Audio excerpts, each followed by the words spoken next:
The life cycle of a medium-mass star.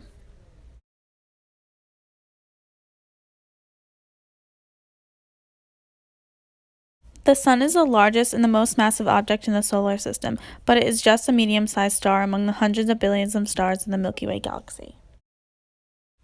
Medium-mass stars are those that spend their dying years as neutron stars.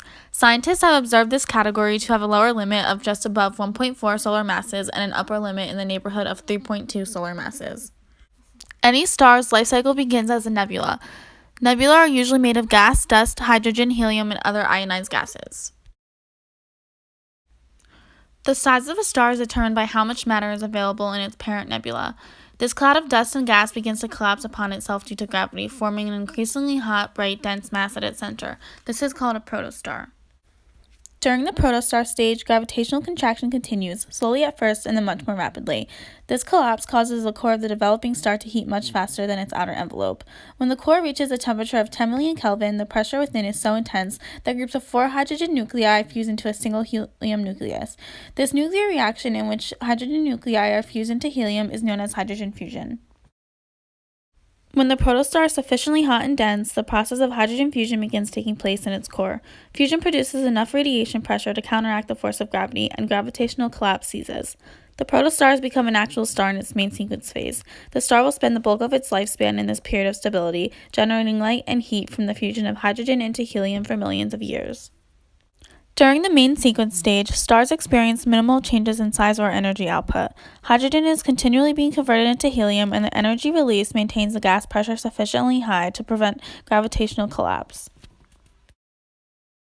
When the star's core runs out of hydrogen, gravity has its way once more. That is, until temperatures rise high enough to allow helium fusion, which produces the outward pressure needed to stabilize things. When no helium is left, the cycle begins again. The core thus oscillates between states of compression and equilibrium as increasingly high temperature fusion reactions take place.